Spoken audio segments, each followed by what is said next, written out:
Galwan valley और पंगोंग त्सो ये लद्दाख के वो इलाके हैं जहां भारत और चीन के बीच सबसे ज्यादा वायलेंट क्लैशेस अक्सर देखने को मिलते हैं। भारत की चीन के साथ 3488 किलोमीटर लंबी सीमा लगती है और ये 3 सेक्टर्स में बटा हुआ है। पहला हिस्सा ईस्टर्न सेक्टर का है जो सिक्किम और अरुणाचल में, दूसरा हिस्सा मिडिल सेक्टर है जो हिमाचल और उत्तराखंड में है, तीसरा हिस्सा वेस्टर्न सेक्टर का है जो लद्दाख में आता है। लेकिन वेस्टर्न सेक्टर इंपॉर्टेंट इसलिए बन जाता है क्योंकि यहाँ लड़ाई बॉर्डर के लिए नहीं बल्कि एक झील के लिए हो रही है, जी हाँ, जिसे पंगोंग त्सो कहा जाता है। वैसे पंगोंग त्सो पहले से ही भारत का पार्ट रहा है, मगर चीन का मानना है कि ये पूरा लेक उनका ही है, इसलिए अब चीन यहाँ पर कई सारी हैवी कंस्ट्रक्शंस कर रहा है जिसमें पंगोंग त्सो तक ब्रिजेस और रोड्स बना रहा है ताकि वो यहाँ पे अपनी हैवी मिलिट्री खड़ी कर सके। सवाल ये है कि क्यों चीन पंगोंग त्सो पे भारत के कंट्रोल से डरता है, क्यों पंगोंग त्सो दोनों देशों के लिए इंपॉर्टेंट है और भारत चीन के कंस्ट्रक्शन के जवाब में क्या कदम उठा रहा है। चलिए जानते हैं आज के इस इंपॉर्टेंट वीडियो में।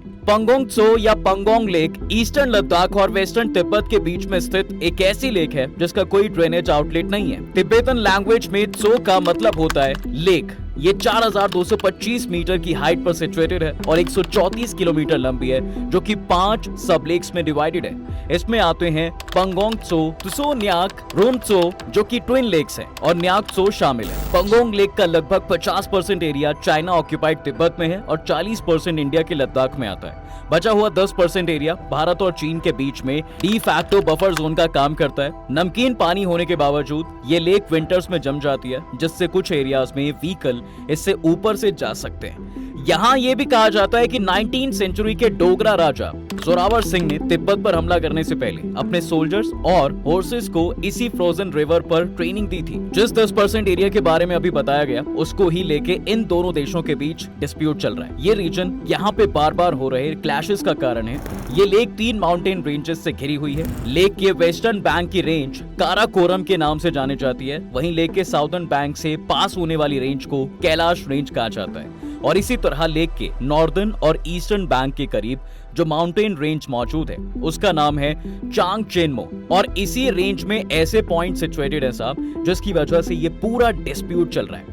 पंगोंग त्सो की इस माउंटेन रेंज को अगर सैटेलाइट से देखेंगे तो आपको यहाँ पर 8 फिंगर्स जैसी एक इमेज दिखाई देगी जहाँ भारत और चीन के सोल्जर्स अपने बंकर्स बनाए इस रीजन को प्रोटेक्ट करते हैं। इनको 8 अलग अलग पॉइंट्स में डिवाइड किया गया है। भारत बहुत सालों से इस एरिया के लिए लड़ता आ रहा है और वो क्लेम करता है कि पंगोंग लेक के नॉर्दर्न बैंक पर मौजूद फिंगर पॉइंट 8 तक का एरिया इंडियन टेरिटरी का ही पार्ट है। लेकिन अभी भारत का सिर्फ फिंगर पॉइंट 4 तक ही कंट्रोल है। वहीं चाइना का कहना है कि फिंगर 2 तक जितना भी रीजन है वो उसकी टेरिटरी का हिस्सा है और भारत इसे इलीगली ऑक्यूपाई करके बैठा है, इसलिए चीन इस पॉइंट तक के रीजन को हड़पने की कोशिश करता रहता है। साल 2020 में भी जो क्लैशेस इंडियन आर्मी और चाइनीज सोल्जर्स के बीच देखे गए थे उनकी एक बहुत बड़ी वजह यह भी थी कि चाइनीज सोल्जर्स ने अपनी फिंगर पॉइंट 8 पे अपने बने बंकर से भारत की ओर मूव करना शुरू कर दिया और डिस्प्यूटेड फिंगर पॉइंट्स के एरिया में घुस गए थे। तब इंडियन आर्मी ने उन्हें इधर से बाहर खदेड़ने के लिए उन पर रिटेलिएट किया और अगर आज की बात की जाए तो इस रीजन में इंडियन आर्मी का सबसे ज्यादा प्रेजेंस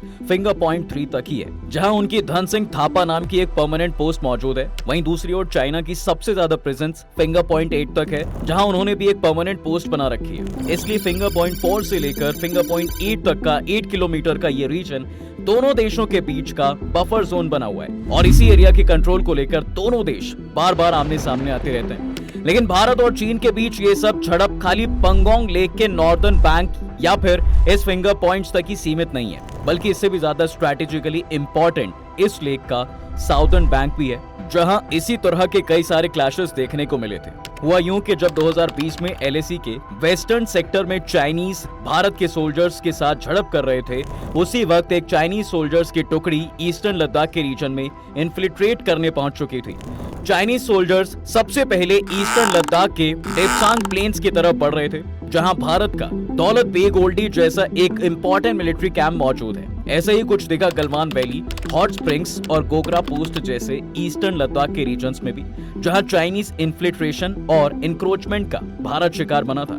लेकिन जिस रीजन को लेकर उस समय सबसे ज्यादा टेंशन दोनों देशों के बीच पड़ी थी वो था ईस्टर्न लद्दाख का पंगोंग लेक का साउदर्न बैंक, जहां दोनों देशों के बीच एलएसी पर लगभग 45 साल बाद पहला शॉट फायर किया गया था। लेकिन इंडियन आर्मी के क्विक रिस्पांस की वजह से इस इलाके में मौजूद रेजांग ला जैसे कई इंपॉर्टेंट पॉइंट्स को अपने कब्जे में ले लिया था और इसीलिए चाइनीज सोल्जर्स का ये अटेम्प्ट फेल हो गया था। इसी वजह से साहब आज भी चाइना पिछले कुछ सालों से पंगोंग लेक के ईस्टर्न और साउदर्न बैंक्स को टारगेट करने में लगा हुआ है। इसके अलावा चीन जिस तरह से यहाँ हेवी मिलिट्री प्रेजेंस बना रहा है, रोड्स, ब्रिजेस और बंकर्स बना के, उससे पेंगोंग लेक पे उसकी क्या मंशा है ये साफ झलकती है। लेकिन क्यों चीन पेंगोंग लेक के दोनों बैंक्स को हथियाने में लगा हुआ है? आखिर इसके पीछे क्या प्लान है उसका? वैसे अगर देखा जाए तो पेंगोंग लेक किसी मेजर टेक्टिकल लोकेशन के अंडर नहीं आता और ऊपर से भारत और चीन के बीच करंट बॉर्डर को डिमार्केट करने वाली एलएसी लाइन जो कि 3000 किलोमीटर से भी ज्यादा लंबी है, इस लॉन्ग बॉर्डर पे पेंगोंग लेक से भी कई ज्यादा इंपॉर्टेंट स्ट्रेटेजिक पॉइंट्स हैं और ऊपर से ये लेक खारे पानी से भरी हुई है, इसलिए ये कोई रिसोर्स रिच पॉइंट भी नहीं माना जा सकता। लेकिन यहाँ ऐसा कुछ इंटरेस्टिंग जरूर है जिसे चीन हर तरह से पाना चाहता है। दरअसल पेंगोंग लेक के दोनों बैंक्स के रीजन में मौजूद है ऐसे 3 मेजर स्ट्रैटेजिक पॉइंट्स जिससे पूरे एरिया में अच्छे से नजर रखी जा सकती है और जिसको अगर कंट्रोल कर लिया गया तो पूरा इलाका कंट्रोल में आ सकता है। इन पॉइंट्स का नाम है चुशूल वैली, स्पंगुर गैप और रेजांग ला। अगर सबसे पहले चुशूल पॉइंट को देखें तो ये पेंगोंग लेक के साउदर्न बैंक में सब सेक्टर में है, जिसे पॉपुलरली गेटवे टू ले भी कहा जाता है। इस वैली में बहुत सारे ऐसे पहाड़ हैं जिनके सहारे एलएसी के वेस्टर्न सेक्टर के एक बड़े हिस्से को इजीली मॉनिटर किया जा सकता है, जैसे कि Thakung hill, black top, helmet top, Gurung hill और मगर हिल। ऐसे ही यहाँ पे रेजांग ला और रेशिन ला जैसे इंपॉर्टेंट पासेस भी हैं जो 2020 में चाइनीज सोल्जर्स के इंक्रोचमेंट को रोकने में इंडियन आर्मी के काम आए थे। इसके साथ साथ इस वैली में कई सारे प्लेन एरियाज भी हैं जो कि मदद करते हैं एयरक्राफ्ट लैंडिंग में, जिससे ट्रूप्स और लॉजिस्टिक्स को भी इजीली डिप्लॉय किया जा सकता है। इसका सिग्निफिकेंस आप 1962 में हुए इंडिया चाइना वॉर से जरूर समझ सकते हैं, जहां इन एयर स्ट्रिप की मदद से ही लड़ाई में फंसे इंडियन सोल्जर्स को लॉजिस्टिक सपोर्ट प्रोवाइड किया गया था। और यही कारण था साहब कि उस समय गलवान में एंटर करने के बाद चाइना ने सबसे पहले इसी वैली को सबसे पहले टारगेट किया था, ताकि लेह से आधे भारत का कनेक्शन ब्रेक कर दिया जाए। आज ये वैली ऐसा स्पेशल पॉइंट भारत के लिए बन चुका है जहां से हम अपनी अलग अलग पोस्ट की मदद से इंडिया चाइना के पूरे मोल्डो सेक्टर पर नजर रख पाता है। और इन्हीं सब की वजह से चाइना का मानना है कि अगर वो किसी तरह पेंगोंग लेक को अपने कंट्रोल में कर पाए तो यहाँ से आगे चुशूल वैली की ओर भी मूव किया जा सकता है, जिसके चलते आगे आने वाली किसी बैटल में भारत को बैक फुट पर धकेलना और आसान हो जाएगा।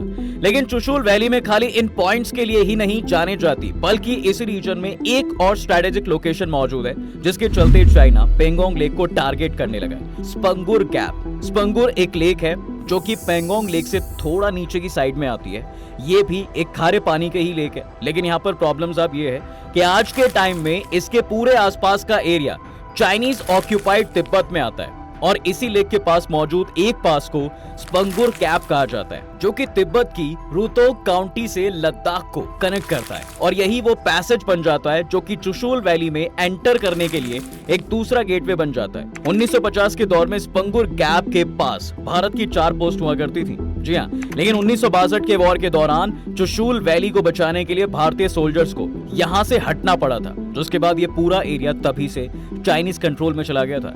वहीं भारत कई सालों से स्पंगुर गैप के पास अपनी पुरानी इस सभी पोस्ट को रिकैप्चर करना चाहता है और चाइना भी इस बात को अच्छे से जानता है और इसी वजह से वो अब इस गैप को पूरे तरीके से सिक्योर करने के लिए पेंगोंग का सहारा ले रहा है। इसलिए चाइना का मानना है कि अगर वो पेंगोंग को भी स्पंगुर लेक की तरह 100% कंट्रोल कर लेता है तो वो चुशूल वैली का सेकेंड गेटवे यानी स्पंगुर गैप को भी और अच्छे तरीके से कंट्रोल कर सकता है, जिसके चलते एलएसी में उसकी पकड़ मजबूत हो जाएगी और भारत पे नजर रखना और आसान हो जाएगा। वहीं चुशूल वैली के ईस्टर्न साइड पर मौजूद रेजांग ला भी पेंगोंग लेक को लेकर इंडिया और चाइना के बीच चल रही इन टसल्स का एक और इम्पोर्टेंट पॉइंट है। रेजांग ला एक ऐसा माउंटेन पास है जो लद्दाख को स्पंगुर लेक बेसिन से कनेक्ट करता है साहब, और इसी के चलते इसे वेस्टर्न सेक्टर या ईस्टर्न लद्दाख में मौजूद मेजर स्ट्रैटेजिक पॉइंट में से एक कंसीडर किया जाता है। 1962 में इसी रेजांग ला ने इंडिया चाइना वॉर की सबसे फेमस बैटल देखी थी, जहां 13 कमाऊ रेजिमेंट की सी कंपनी के महज 120 सोल्जर्स ने 1300 से ज्यादा चाइनीज सोल्जर्स को मौत के घाट उतार दिया था। उन्होंने उस वक्त देशभक्ति और आत्म बलिदान की ऐसी मिसाल पेश की थी जो आज भी भारत के हर इंसान के दिलो दिमाग में जिंदा है। करंटली रेजांग ला ही इस रीजन में एक मेजर इकलौता ऐसा पॉइंट है जहां से स्पंगुर गैप और मोल्डो सेक्टर दोनों को मॉनिटर किया जा सकता है। लेकिन रेजांग ला को कंट्रोल करने के लिए चाइना को खुद को पेंगोंग लेक रीजन में पूरे तरीके से मजबूत करना होगा। और देखा जाए तो अपने इसी ऑब्जेक्टिव को पाने के लिए चाइना बीते कुछ सालों से पेंगोंग लेक रीजन के करीब कई प्रोजेक्ट्स बना रहा है ताकि वो यहाँ अपने को ज्यादा से ज्यादा स्ट्रॉन्ग कर पाए। इसलिए वो यहाँ पर काफी सारे ब्रिजेस और बंकर्स कंस्ट्रक्ट करवा रहा है। इससे पहले भी कई दफा पेंगोंग में भी ऐसी ही कई सारी कंस्ट्रक्शंस करा चुका है। जैसे कि साल 2020 में चाइना ने पेंगोंग लेक से महज 200 किलोमीटर दूर अपने नगारी गुंसा एयरबेस पर नई कंस्ट्रक्शन एक्टिविटीज को शुरू किया है। और ऐसे ही कुछ चाइना द्वारा शिगात्से एयरबेस पर अपने फास्टेस्ट एयरक्राफ्ट चेंगडू J-20 को बल्क में डिप्लॉय करने पे भी पेंगोंग लेक को ही ओवरटेक करने की ओर बढ़ गया है। एक स्टेप कंसीडर किया है। वैसे भी चाइना ने ऑलरेडी पेंगोंग लेक के नॉर्दर्न बैंक पर खुरनक और सिरिजप जैसे लोकेशन पर अपना स्ट्रॉन्ग होल्ड क्रिएट कर चुका है। और ऐसे में एक्सपर्ट्स का मानना यह है कि अब फिंगर पॉइंट 8 से महज कुछ किलोमीटर दूर चीन ने एक ब्रिज भी कंस्ट्रक्ट कर दिया है जो कि अब फुली ऑपरेशनल हो चुका है। यह ब्रिज चाइनीज सोल्जर्स की गतिशीलता को बढ़ाता है और क्विक ऑपरेशन शुरू करने के लिए बहुत ही इंपॉर्टेंट बन जाता है। इससे चाइनीज सोल्जर्स को उनके टैंक्स के साथ रेजांग ला जैसे एरियाज तक पहुंचने में मदद मिलेगी जहां उन्हें 2020 में इंडियन आर्मी द्वारा मात दी गई थी। अब इस ब्रिज की वजह से अब तिब्बत में रूतो काउंटी से खुरनाक के एरिया को 180 किलोमीटर के लूप को काटते हुए डायरेक्ट आया जा सकता है। और ये ब्रिज चीनियों को पेंगोंग त्सो के नॉर्दर्न बैंक के फिंगर पॉइंट्स में भारी युद्ध लड़ने वाले उपकरण लाने की क्षमता भी देगा। लेकिन ऐसा नहीं है कि इंडियन आर्मी चाइना के द्वारा की जा रही इन अग्रेसिव एक्टिविटीज पर आंखें मूंद कर बैठी है, बल्कि इंडियन आर्मी भी चाइना को उसी की भाषा में जवाब देने का हर संभव प्रयास कर रही है। जब चाइना ने 2020 में पेंगोंग लेक के करीब अपनी कंस्ट्रक्शनल एक्टिविटीज को बढ़ा दिया था तो इंडिया ने इसका जवाब फिंगर 4 के करीब ब्लैक टॉप रोड प्रोजेक्ट को स्टार्ट करके दिया था, जिसका कंस्ट्रक्शन वर्क अगले साल यानी 2025 में कंप्लीट हो जाएगा और जिससे इंडिया पेंगोंग लेक के नॉर्दर्न बैंक पर अपनी पकड़ और मजबूत कर सकेगा। ऐसे ही कई सारे प्रोजेक्ट्स भारत बना रहा है अलग अलग जगह पर, जैसे कि आज पेंगोंग लेक समेत पूरे ईस्टर्न लद्दाख को चाइनीज अग्रेशन से सिक्योर करने के लिए इंडियन गवर्नमेंट यहाँ डारबक स्कायोक दौलत बेग ओल्डी जैसे कई इंपॉर्टेंट रोड्स बना रहा है जो कि ऑल वेदर एक्सेसिबल बन सके। इसके साथ साथ इनकी ऑल्टरनेटिव रूट्स को भी तलाश कर रही है और इसी तरह इस रीजन में सेला, नेचेपू और सेला छाबरेला जैसे कई टनल्स का कंस्ट्रक्शन भी किया जा रहा है ताकि इमरजेंसी सिचुएशन में यहाँ इंडियन सोल्जर्स को जल्दी से जल्दी डिप्लॉय किया जा सके। इंडिया द्वारा बैक्ड ये सभी इनिशिएटिव इस बात का सबूत है कि पेंगोंग लेक की सिक्योरिटी हमारे टॉप एजेंडा में से एक है और हम खुद को 2020 की तरह आने वाले चैलेंजेस के लिए पूरे तरीके से तैयार हैं। तो दोस्तों अब देखना यह है कि भारत चीन के ब्रिज कंस्ट्रक्शन का जवाब किस तरह से देता है। आपको क्या लगता है, क्या भारत पेंगोंग त्सो रीजन को सिक्योर कर पाएगा? कमेंट में जरूर बताएं। तब तक के लिए हम आपसे विदा लेते हैं। जल्द हाजिर होंगे एक नए इंटरेस्टिंग टॉपिक के साथ। अगर ये वीडियो पसंद आया तो इसे अपने दोस्तों के साथ शेयर कर दें और हाँ, वीडियो को लाइक करना ना भूलें। और अगर आपने हमारे चैनल को अभी तक सब्सक्राइब नहीं किया है तो वो भी कर दें। साथ ही बेल आइकॉन प्रेस करना बिल्कुल ना भूलें ताकि हमारी वीडियो आप तक जल्द से जल्द पहुंच सके।